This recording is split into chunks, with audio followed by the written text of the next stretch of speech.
ये जिम्मेदारी किसी को सौंप दो, जिम्मेदारी। दोस्तों नमस्कार, मेरा नाम प्रशांत है और आप देखना शुरू कर चुके हैं आपका अपना चैनल खुदरंग। दोस्तों, नीट की परीक्षा का पेपर लीक हो गया।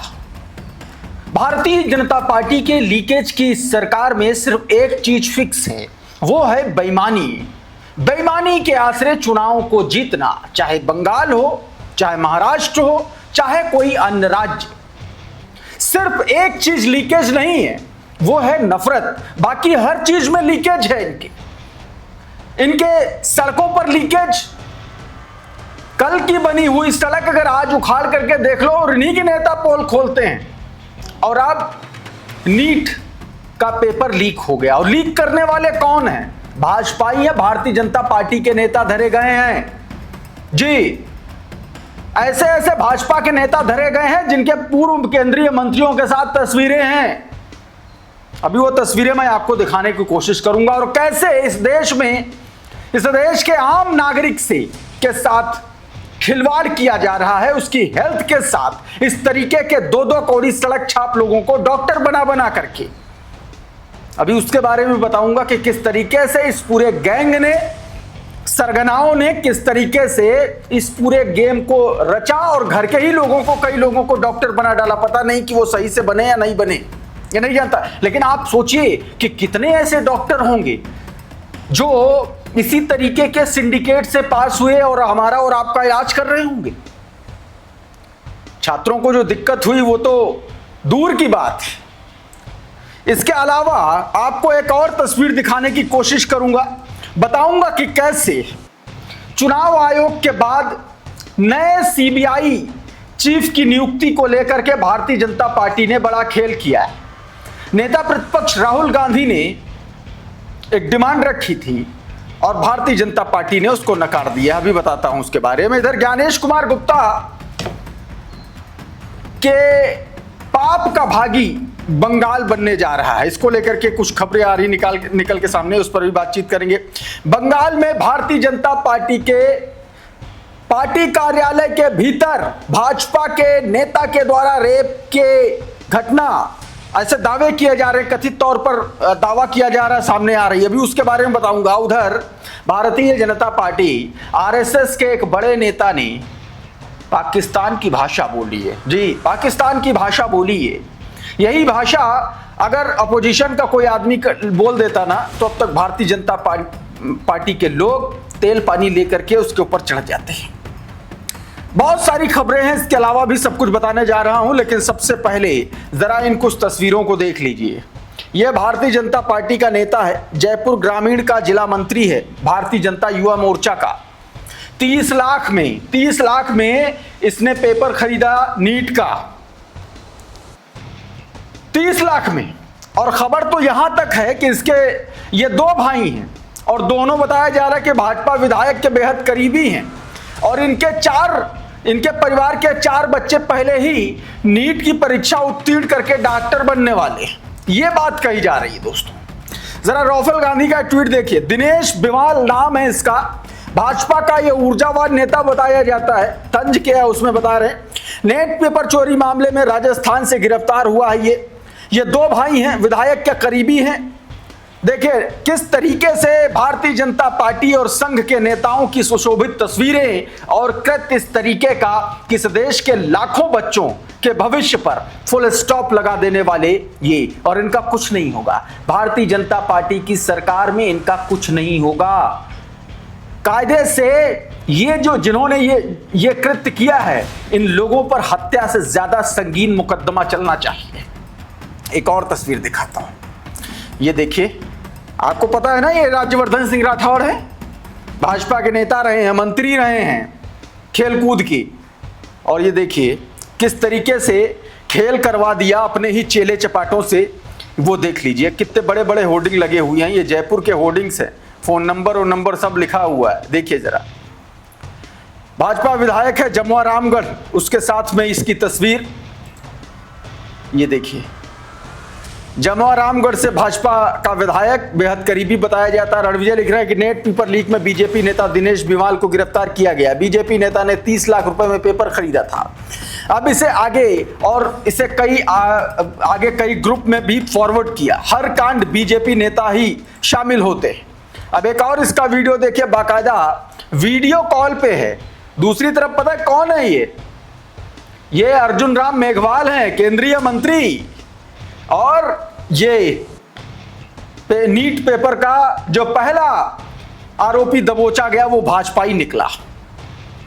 रणविजय लिख रहा है कि भाभी जी पापड़ बनाने की ट्रेनिंग लेते हुए बीजेपी नेता दिनेश जी ने 30 लाख में नीट पेपर खरीदा, फिर उसे अलग अलग ग्रुप में वायरल कर दिया।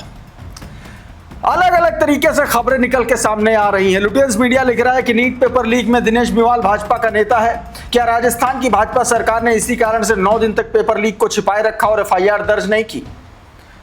अलग अलग लोग दोस्तों इस पूरे घटनाक्रम को लेकर के सीधे तौर पर अपनी बात कह रहे हैं। इस बीच सुप्रीम कोर्ट के वरिष्ठ अधिवक्ता, सुप्रीम कोर्ट बार काउंसिल के एक तरीके से सीनियर पदाधिकारी हैं, कपिल सिब्बल का भी बयान इस पूरे मामले में आया। साफ साफ कहा गया कि 65 से 70 पेपर लीक 2019 में लीक हुए।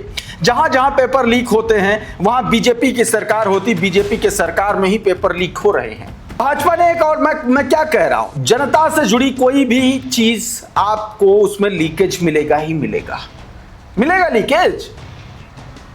सोने पर भी कांड करवा दिया, टैक्स बढ़ा दिया है।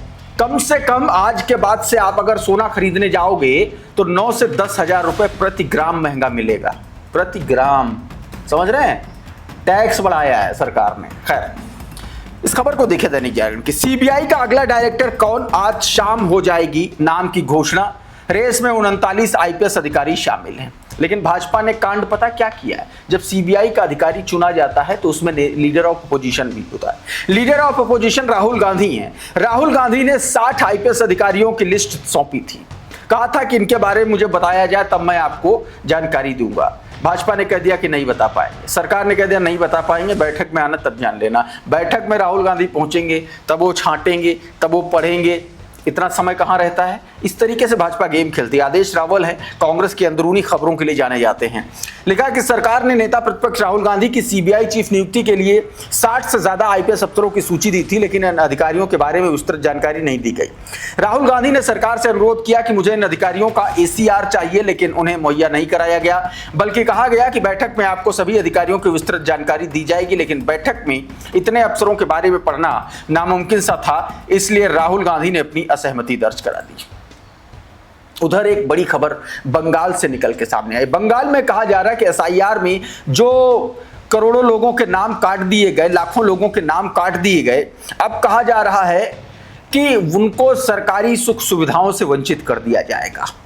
आवेश तिवारी ने यह जानकारी अपने ट्विटर हैंडल पर दी है। आपकी स्क्रीन पर बताया गया कि ज्ञानेश कुमार का चुनाव आयोग मनुष्यता के विरुद्ध अपराध कर रहा है। एसआईआर के अंतर्गत बंगाल और बिहार से जो 1.5 करोड़ नाम काटे गए, बंगाल और बिहार दोनों राज्य, उन सबको नागरिक सुविधाओं से वंचित करने और उन्हें सरकारी योजनाओं का लाभ न देने की बातें सामने आ रही हैं। दरअसल एसआईआर देश में भाजपा सरकारों के लिए नागरिकता साबित करने का हथियार बन गया है। चूंकि ज्यादातर नाम मुसलमानों के कटे हैं तो प्रभावित भी सर्वाधिक वही होंगे। सम्राट चौधरी और शुभेंदु अधिकारी दोनों ने इसका ऐलान किया है।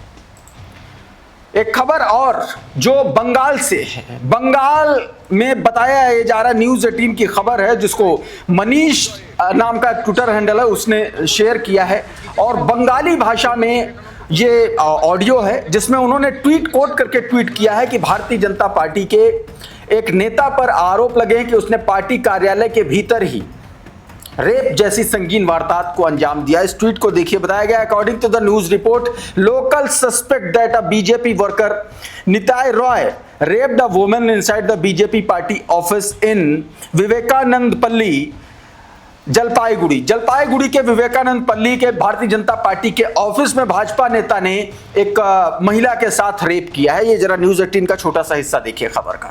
দেখো স্থানীয় গ্রামবাসীরা যেটা বলছেন যে তিনি বিজেপির একজন সর্বক্ষণের কর্মী, বিবেকানন্দ পল্লী এলাকারই বাসিন্দা। इस बीच होश बोले दत्तात्रेय क्या हैं? आरएसएस के महासचिव हैं। उन्होंने पाकिस्तान को लेकर के एक बयान दिया है जो सबसे ज्यादा चर्चा का विषय है। इस ट्वीट को देखिए जरा। पीटीआई को दिए गए एक पॉडकास्ट में उन्होंने बयान दिया, कहा कि हमें पाकिस्तान से बातचीत के लिए हमेशा तैयार रहना चाहिए, इससे राजनयिक संबंध कायम है, व्यापार जारी है, वीजा दिए जा रहे हैं और हमें इन्हें नहीं रोकना चाहिए। यह बयान होश बोले दत्तात्रेय ने दिया। आपको याद है कि एक बयान राहुल गांधी ने जो नहीं भी दिया था ऑपरेशन सिंदूर के बाद, किस तरीके से भाजपाइयों ने उनको पाकिस्तानी और आतंकवादी और पता नहीं क्या क्या घोषित कर दिया था। होश बोले दत्तात्रेय का यह बयान और भाजपा में सुई पटक सन्नाटा है, क्योंकि बेशर्मों की पूरी ये पार्टी अपने आप में पूरी तरीके से अपने हिसाब से चीजों को नैरेटिव करती है और अपने तरीके से सब चलाती है। अगर आरएसएस का नेता पाकिस्तान को अपना यार बनाने की कोशिश कर रहा है तो फिर भाजपाइयों का भी यार माना जाएगा, गद्दार तो नहीं माना जाएगा वो नेता। उमाशंकर सिंह को लिखिए, देखिएगा यह बात आरएसएस नेता ने कही है। पाकिस्तान के साथ बातचीत की खिड़की बंद नहीं की जानी चाहिए, उनकी इस भावना का सम्मान होना चाहिए। वैसे किसी कांग्रेसी ने यह बात कही होती तो अभी तक गोदी मीडिया उन्हें देशद्रोही करार दे चुका होता, टीवी सेट पर आग निकल रही होती। एक और बड़ा कांड, यह खबर देखिए जरा। जेपी नड्डा के साथ राघव गोयल नाम का यह आदमी है, यह गिरफ्तार किया गया है रिश्वत के मामले में, लेकिन एएनआई ने और भाजपाइयों ने इस पर एक शब्द नहीं बोला। इस खबर को देखिए जरा। इस पर जो ट्वीट लिखा है मोहम्मद जुबैर ने, जो एक्सपोज किया, बताया गया कि propaganda news agency has conventionally omitted the political affiliation of the accused arrested for allegedly accepting a bribe on the behalf of senior vigilance officer। बताया गया कि सीनियर विजिलेंस ऑफिसर की बिहाफ पर घूस लेने वाले, रिश्वत लेने वाले आरोपी का नाम बड़ी शातिराना तरीके से छिपा दिया गया है। राघव गोयल भारतीय जनता पार्टी युवा मोर्चा का नेता, वर्तमान में ये राघव गोयल जो है यह फजिल्का, पंजाब का जो फजिल्का है वहां का जिला प्रभारी के रूप में कार्यरत है। यह बात दोस्तों इस खबर में बताई गई है, कही गई है। तो दोस्तों अभी के इस वीडियो में बहरहाल इतना ही। बहुत बहुत शुक्रिया, बहुत बहुत धन्यवाद। आप जुड़े रहिए आपके अपने चैनल खुदरंग के साथ। नमस्कार।